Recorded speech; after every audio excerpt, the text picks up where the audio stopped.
A fire ripped through GENO'S restaurant and a nearby apartment building. Tonight you'll hear from a victim who had to race out of his apartment with only a few seconds notice. One of NASA's future astronauts is from Spokane. She shares her excitement about being the first Gonzaga prep bullpup in space. And the Spokane City Council wants to limit police drones in the city's airspace.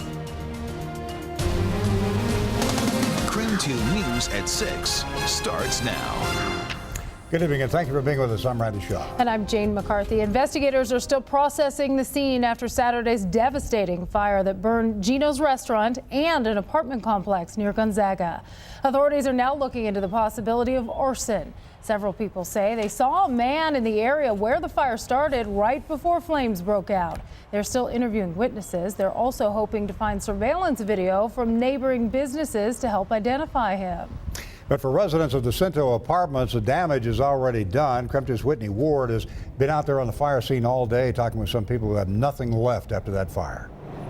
Well, Randy, Jane, you can see behind me some of the items that have been pulled from this apartment building that were not destroyed. Now, these units here in the front of the building mostly sustained smoke and water damage, but I want you to take a look at toward the back of the building. Those units in the back were actually charred from top to bottom. Those residents literally lost everything.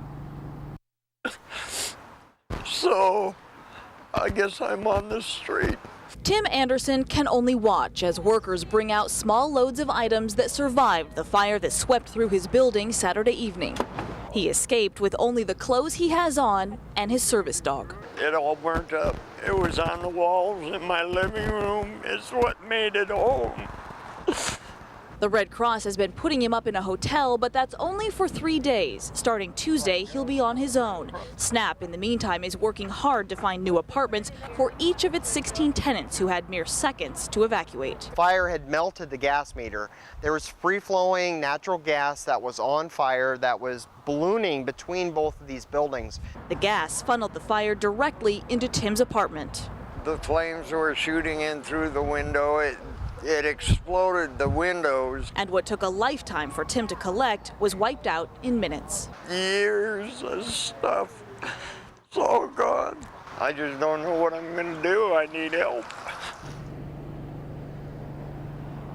Now, Tim is also a 7-year veteran of the U.S. Army. He tells me even his medication from the VA melted in this fire. If you would like to help any of these fire victims, I'm told that the Spokane Community Warehouse is accepting donations for all of these fire victims. They are located on East Trent. They're accepting donations for everybody there. You can drop off. I'm also told you can call that number there at the Spokane Community Warehouse, and they will arrange a pickup for donations as well to help these many victims who are now left with very little. We can also tell you that these victims have been getting a lot of help from SNAP and from the community. We're live here in Spokane tonight. Whitney Ward, KREM 2 News.